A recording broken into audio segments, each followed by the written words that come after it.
Busco un lugar para vivir y descansar,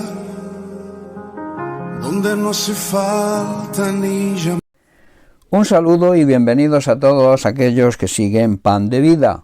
El tema, el mensaje que traigo para hoy, lo he titulado La deshonra sigue al orgullo. Detrás del orgullo y la soberbia viene la deshonra. El orgullo, en el lado positivo, es un sentimiento de satisfacción por los logros, capacidades o méritos propios. Esto en sí no es nada malo, pero existe un lado negativo, y es cuando dicho sentimiento se convierte en vanidad, exceso de estimación propia, que suele conllevar a sentimientos de superioridad. Existe una frase que se suele escuchar bastante, que es: a veces nos ciega el orgullo. El orgullo, en su lado negativo, nos conduce a la soberbia. La soberbia, que no tiene ningún lado positivo, es un apetito desordenado de ser preferido a otros. Es un sentimiento de satisfacción y envanecimiento por nuestras propias cualidades y logros, menospreciando a los demás. El orgullo mal entendido y la soberbia nos traerá deshonra. Ninguna persona orgullosa, ninguna persona soberbia recibirá la honra de Dios y tampoco la va a utilizar en su obra. En Proverbios capítulo 11, versículo 2, Salomón declara lo siguiente: cuando viene la soberbia, viene también la deshonra, mas con los humildes está la sabiduría. La deshonra es la pérdida de la estima, de la buena opinión o la fama y del respeto de los demás. El orgullo lleva a la deshonra, pero con la humildad viene la sabiduría. El orgulloso termina en la vergüenza y el humilde llega a ser sabio. Detrás de la soberbia viene la deshonra. En cambio, a la humildad le sigue la honra. La persona humilde es una persona sabia y recibe la honra, el respeto y la buena opinión, incluso de Dios.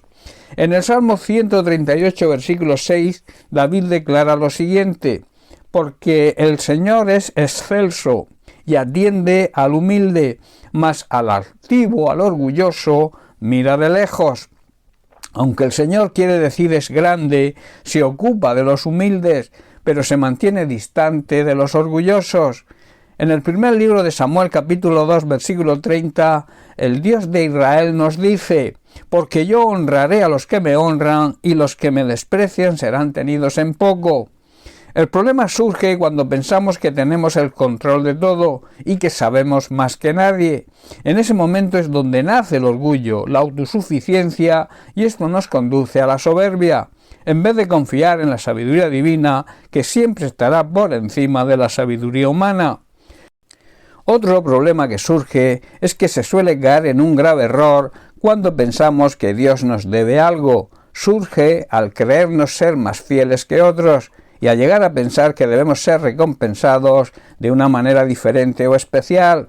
Esto lleva a crear orgullo espiritual y a pensar que de alguna manera Dios está en deuda con nosotros, en vez de confiar plenamente en Él y reconocer que dependemos de Él, el cual quiere lo mejor para nosotros y que Él no tiene favoritos. Este pensamiento lleva a una mala actitud de orgullo y de soberbia. Nos centramos en lo que creemos que merecemos y no en la gracia de Dios, y esto conduce a la deshonra, a la pérdida de nuestra fama, a la mala opinión de los demás y sobre todo también de parte de Dios. Le estamos desagradando y, como hemos leído, Dios honra a quien le honra a Él. Cuando nosotros nos entregamos y apoyamos la obra de Dios, no nos ganamos el derecho de ser premiados, sino que estamos reconociendo que todo le pertenece a Dios y lo hacemos entendiendo también que Él es nuestro Dios y Padre Celestial y que se encarga de proveer para sus hijos toda necesidad. Y esa entrega y ese apoyo humano y material a la obra de Dios lo hacemos para honrar, respetar y obedecer a quien nos da todas las cosas por el gran amor que nos tiene. En el Salmo 147, versículo 6, el salmista declara lo siguiente: el Señor exalta a los humildes y humilla a los impíos hasta la tierra. Dicho de otra forma, el Señor sostiene y levanta a los humildes, pero derriba a los perversos y los hace morder el polvo. Y en Mateo capítulo 23, versículo 12, Jesús, que conocía bien las Sagradas Escrituras, recuerda las palabras del salmista, porque dice: porque el que se enaltece será humillado, y el que se humilla será enaltecido. Aquellos que se exaltan, que se levantan a sí mismos, serán humillados, y los que se humillan a sí mismos serán exaltados, serán levantados. Dios está siempre pendiente de nosotros y entiende nuestra situación. Debemos, por tanto, ser humildes, reconocer nuestras debilidades y aceptar nuestra dependencia de Él. Entonces seremos levantados y nuestro Dios y Padre Celestial tomará el control de nuestra vida, nos honrará y nos colocará en un lugar de privilegio. Bien, pues hasta aquí el mensaje de hoy. Que Dios te bendiga. Un abrazo.